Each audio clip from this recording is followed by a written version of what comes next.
very excited about today. We've got Ajaz with us. For those that don't know Ajaz, he was the founder of AKQA, founded the agency back in London in 1995 at the tender age of 21, having, like myself, left university before graduating.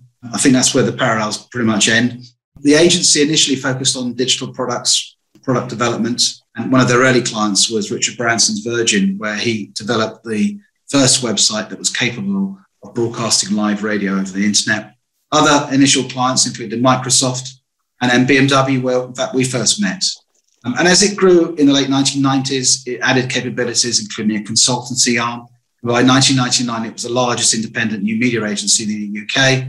And in 2001, the company received investment from Accenture to expand internationally. Private equity firm General Atlantic invested in AKQA in 2007, and then WPP then acquired a majority stake in the agency in 2012, reported $540 million US. More recently, in November 2020, WPP announced that the Grey Group and AKQA would unite to form the AKQA Group with Ajaz as their CEO. Now, unbelievably, he's ripe old age of 47, still very youthful, and the author of 3 books, and serves as a trustee on the board of Virgin Unite, Elton John's AIDS Foundation, and Prism, the gift fund. AKQA has emerged and developed into being the most awarded agency of its type. It has had, in fact, she had 65 Agencies of the Year award, which is pretty remarkable given how young it is, but it just demonstrates from all those leading titles around the world how well it has been recognised and applauded. And also it's won Agency of the Decade from Ad Age. So highly creative, an organisation that's been driven from the top down with imagination and creativity. I'd like to warmly welcome you this morning, Ajaz, and thank you for giving us your time. Tell me, if we can start by asking some questions about the early years when you left university before you graduated. What spurred you to leave uni at that time? What was it that you saw that none of us saw? So there's this brilliant phrase, which is the child is the father of the man. And I was very lucky that I grew up in Thames Valley, which is an absolutely beautiful part of the UK. And Thames Valley, when I was growing up, became the equivalent of Silicon Valley. So just, when the personal computer revolution was really just starting, and there was these really incredible modern organizations from California that were sprouting up everywhere. And they had these incredibly democratized workplaces and these incredible creative cultures and just this, this brilliant sense of community. And it just seemed incredibly refreshing and modern and appealing. And even before I got the opportunity to work for these organizations, I fell in love with their buildings because they would look at everything with love and passion and vision. So there was one particular software company, which happened to be the 3rd largest software company in the world at the time. And they had a building 2 minutes from where I lived. And I completely fell in love with the building. That was the first connection. And I wrote something like 11 letters to the managing director of that software company. And I never got a single reply to the first 10. And I suppose, like that quote, the definition of insanity is doing the same thing over and over again and expecting a different response. So I completely changed my response and wrote in a different way with suggestions of some of the things that I could do. Anyway, a week went by and I got a hand-delivered note to my house and opened the letter, and it said, "You can come and work for us during the next half term." And I went to work for them for that half term, and then they invited me back for the summer, and it just continued during all the school holidays. And the managing director of that company, who I'm still friends with, his name's Paul Sloan, and he's an author. He's a real advocate for lateral thinking. He enabled me and encouraged me to work in every single department within the software company. So at a very formative age, I got to understand the mechanics of business. And I kind of learned about sales, marketing, operations, training, distribution. It was just incredible. And, imagine barely a teenager being sent up to Scotland. And, one of the first projects I was given was how to reduce the warehouse costs. And being the naive teenager I was, my recommendation after I'd been to see the warehouse was stop making 5 1/4 inch discs, which obviously was the absolute right thing to go, because by then it moved to 3.5 inch. So, and they implemented that recommendation. And then another project I got to do was streamline their financial system of purchase orders using their own software. So you can imagine that as soon as these projects got some attention, it created a virtuous circle. So I'm very indebted to Paul and that company for what I learned there. You obviously then had a finer appreciation of what was coming down the line in terms of the internet, because it was in its infancy. When you set your agency up, the web was 3 years old. What did you see in that startup, and what did you perceive was going to happen with the internet that excited you about the possibilities and drove you to set up the agency? Well, we know that the big don't necessarily beat the small, but the fast will always beat the slow, and the simple will always displace the complex. And, we've all witnessed how technological revolutions and technology spur new markets. And, at the same time, new technology displaces the incumbent organizations that rely on the old way of doing things. I'd witnessed that firsthand when I got to work for many of these hardware and software companies, was when I was a teenager, and how some of them were part of this ecosystem and contributed to this ecosystem, but they wouldn't adapt to important innovations like the graphical user interface. It's just stunning to see that they believe innovations like the graphical user interface that make life simpler weren't going to be profound.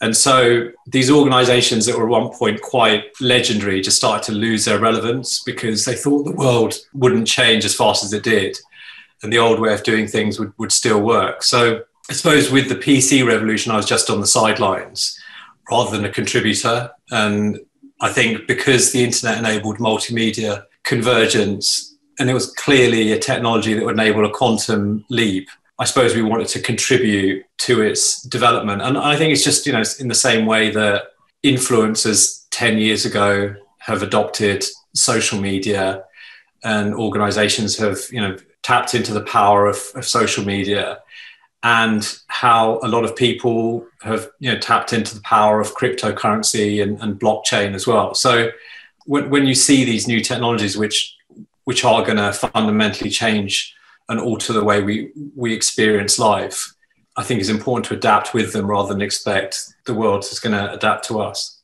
Who was your first client? I can't remember. Was it Colton TV? Was that right? So the first well-known client was Virgin. So, Richard Branson is known for investing in innovative startups rather than bureaucratic corporates. And we were lucky that we did a number of projects with Virgin at the beginning. So there you were, age 21, you set up your first business. Your motivation for doing that, presumably, and your reluctance to complete your education at university was driven by, I guess, a desire to get out there and do something. You've never been one to sit around waiting for something to happen. In order to kind of spur you to that decision and make that happen, were there role models in your life, people that had sort of helped and inspired you to make those decisions? Or was it the kind of the energy of youth and the attitude that, nothing's impossible that kind of, allowed you to basically just take that risk and get going? I think it's a combination of both. So we all stand on the shoulders of giants. There's so many saints in my life. When I think about the extraordinary impact that, my parents have had, it's just incredible. Like, it's the very definition of unconditional love in terms of encouraging me to pursue my dreams. And then, in the field of anthropology, there's this incredible author who's called Wade Davis, who is the kind of person who fundamentally can change the way that you look at the world. And Wade wrote an essay last year that was published in the Rolling Stone magazine, and he got something like 250 million shares. And I'm convinced it helped to alter the trajectory of the US election. And Wade is just, he's got some brilliant TED lectures as well. And then, I've also been lucky that with the organizations that have invested us, like Steve Denning from General Atlantic, he's incredibly intelligent and someone I've learned a lot from. And then just part of the ecosystem, another friend is Dave Rue, who's the founder of Silver Lake. So I've been very lucky that I've had amazing mentors and incredible parents. But I think the other thing that we can all have is books can be mentors as well. So although, I think their work is timeless, people like Jim Collins and Peter Drucker, where, Peter Drucker's got this incredible quote, which is culture eats strategy for breakfast. So if you get an organization's culture right, then you don't have to spend a lot of time navel gazing or wallowing in nostalgia or on vainglorious presentations, because it's just the understanding that it's stories, not bullet points, that are catalysts for change. We're lucky that we focus on work that enriches lives and it's of use of inspiration. And we also have our own AKQA framework that underpins our priorities and communicates what our concrete goals are to our team and what the impact is we want to have and our aspirations. So a lot of that is from people and organisations that I've learned from. Taking that point, obviously the culture of the organisation has evolved over the time the agency's been around, and you've grown from yourself, one person, to 6,000 people now worldwide. Maintaining and developing that culture, and whilst you've got that framework, is particularly difficult. It's particularly difficult, I think, for any agency, but one that obviously is in so many markets around the world, and one that obviously has gone through a number of different ownership structures in that time. Is it a very different organisation to the one that you founded all those years ago? I think because we spent so much time hiring and keeping the right leaders and the right people within the company, I feel this is right now is the best version of AKQA we've ever had. For us, we founded the organisation based on the belief, which is the most powerful force in the universe isn't technology, it's imagination. And so our organisation is fueled by vision and a willingness to explore new solutions and really push the boundaries. So that's always been our ethos and our guiding spirit. And I think the other aspect is the work has to speak for itself. And I think anyone visiting akqa.com or seeing our work will hopefully see that to be true. If we kind of go back to about the kind of the internet in its early days and when you first started, it was a very different beast in terms of it was dial-up, it was very 2D, it's full of lots of bings and bongs and so on and so forth. In short, it wasn't particularly rich in creativity and the technology was very much in its infancy. You could, as I did at the time, and making my kind of Beatles moment, thought it was a bit of a fad and it would basically be something that would be useful, but not for some time. How did you go about persuading brand owners to invest in web development at a time when that sort of work was very, very new and brands were just coming to terms with the internet? They really didn't know what to do with it. It was kind of before the kind of gold rush of, we must have a website. How did you introduce it to clients? Did you find all your time was educating them rather than selling?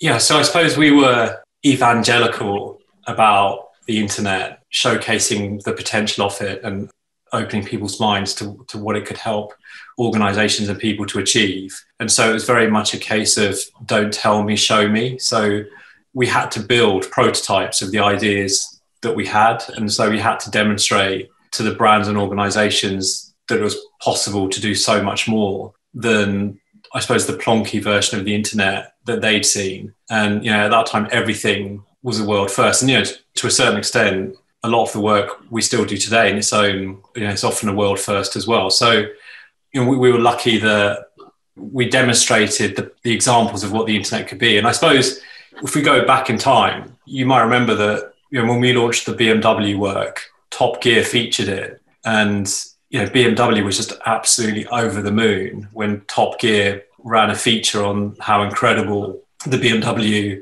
work was compared to all the other automotive manufacturers. And then, the Financial Times did a full page on the BMW strategy in comparison to the other automotive manufacturers.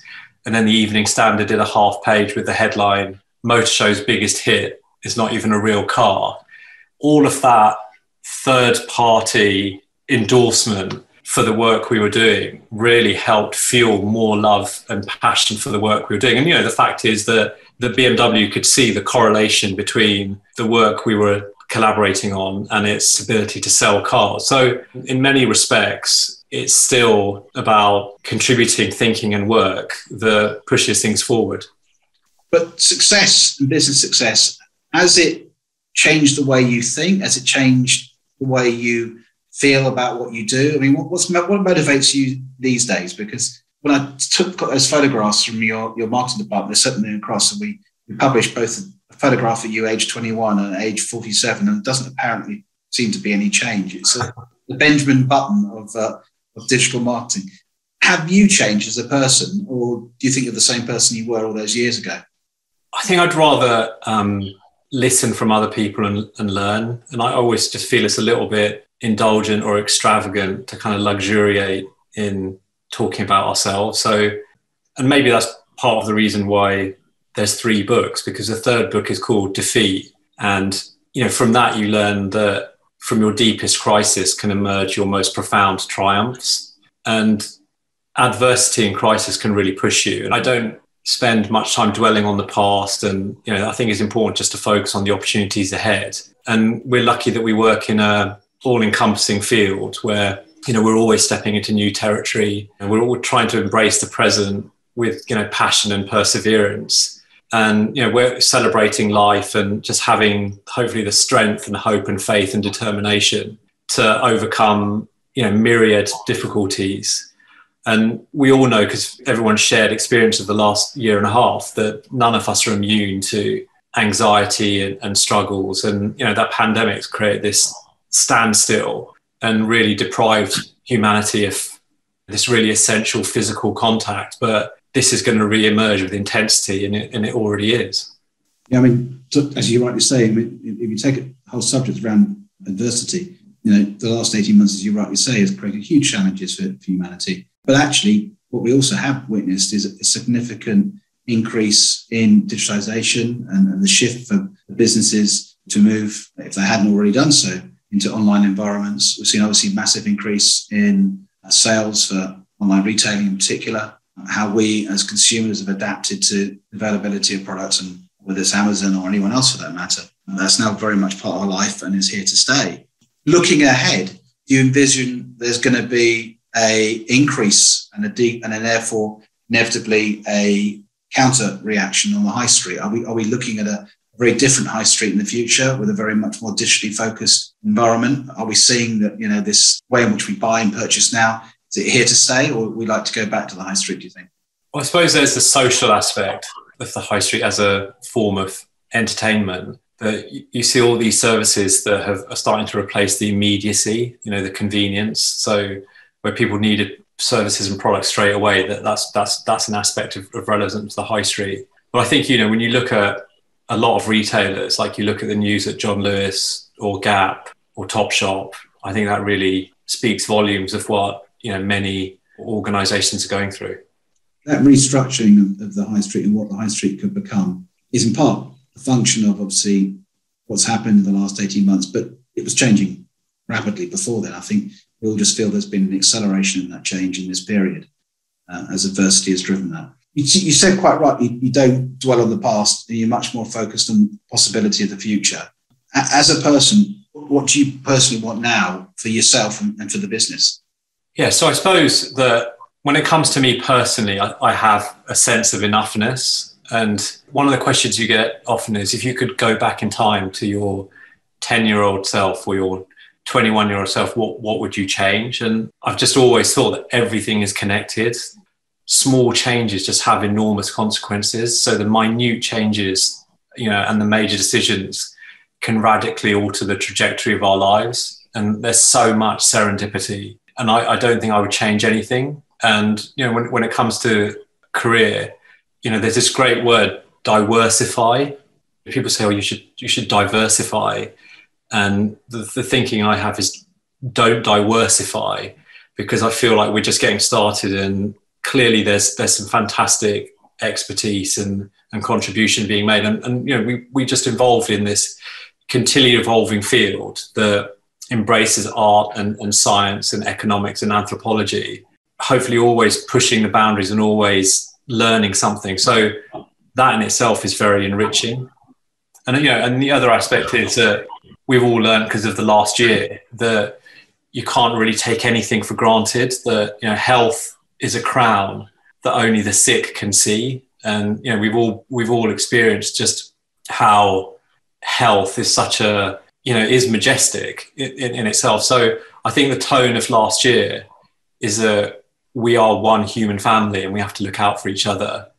And I think there's a lot of examples where the collective human endeavour and stoicism that's taken place has demonstrated that healing and unity has triumphed, not division. And while a lot of the news media will have clickbait headlines. The absolute truth is that it is healing and unity that's triumphed and not division. And I suppose from an organizational point of view, that a lot of companies, because of the pandemic, are figuring out ways where they can be genuinely helpful and of service and contributing positively to communities through meaningful action. So I think there's been such a resurgence in decent community values and kindness and compassion, even if that never gets written about. It's happening a lot. Like, it could happen more, but it's happening a lot now. Yeah, that's so true, isn't it? From sort of standing on our doorsteps and clapping for the NHS through to people basically actively looking out for their neighbours and supporting them through this period.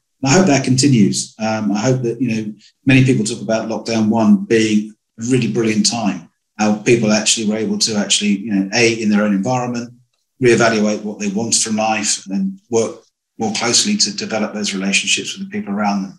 And is that your role now within the organisation? Is it about continuing to propagate that community and enrich it? Or is it, I spend my days working on client business, or I spend my days looking at new technology or meeting new people? What do you do? So I think, I suppose when we were working together decades ago, there was that phrase, corporate social responsibility, CSR. And I think one of the best transitions that's happened in the last decade, or certainly the last 5 years, increasingly now, is that organizations have recognized that absolutely everything they do is about corporate social responsibility, rather than having a set of tick boxes so I think that's been a massive transition. I think, in terms of the work, I'm passionate about the work that we do, and I get a lot of motivation from being involved and helping where I can. And that is the job. So every one of us is multidimensional. And, there's this great phrase, which is, we don't inherit the earth from our ancestors, we borrow it from our children. And so we all have the same dreams for an absence of conflict and an abundance of goodwill and the protection and preservation of the natural world. And I suppose, just as another side project, that, I'm really happy that I've got the opportunity to work alongside an amazing, brilliant individual called Nicola Brentnell. She's helped create with me Ajaz.org. And the idea, the best way to describe it is it's thinking small philanthropy. So, with a lot of philanthropy, people talk about systemic change, and that's obviously very important. But with Ajaz.org, the goal is to give grants to 10 organizations that, provide everyday miracles to families and people that have immediate needs. And I suppose the charities themselves, they get recognition because they're being heard and listened to, and they're solving problems at a local level, and, they're being really appreciated. So I'm happy that, because of the blessings and the career that I've been lucky to have, that I'm able to work with brilliant people like Nicola Brentnell and launch initiatives like that. She's such an expert in this field, so it's an absolute honour to have the opportunity to work alongside her. That sounds very exciting. It's something that I wasn't aware of. I look forward to looking into that. Turning back to a kind of core subject today, which is obviously the celebration of the 30th anniversary. When you look at where the web is and where it's likely to develop from here, on the positive side, what do you think is the next part of the web? What's next up? What's going to happen? There's relentless innovation in every respect, but I think that success has got the seeds of failure built in, and from our perspective, we have to make sure that we don't rest on our laurels. And it's brilliant when we get fantastic recognition. It's always humbling, but it's also a reminder that we have a duty to look ahead. There were so many companies that were legendary at one point and didn't adapt to the way the market was moving and just became irrelevant. So I think what we have to do is make sure that we're looking ahead and looking to celebrate the next challenge. I suppose in that clip that you presented, Sir Tim Berners-Lee, he invented the web, but there are very few British companies that are leading the technology revolution. So you look at the FANG organisations, the emerging ones, and there's barely a mention for British companies that are within that. Although obviously a lot, all of them have their subsidiaries here. But I think given the justice system and just the sense of moral conscience in the UK, that there's such an opportunity for the UK to lead in so many different areas. There's a massive difference between hate speech and satire, for example. And, there's a lot of the technology can proactively do to enhance everyone's experience and protect people. Hopefully the UK will be a leader in some of those fields. I'm very conscious of the fact that as an agency, and this is something that I know some agencies have a point of view and others don't, that you as an agency and you personally have received a number of honorary doctorates and a number of awards. I mean, 65 Agency of the Year awards is more significant than the other agency network. Tell me, how important is it to the agency and to you personally to get that recognition?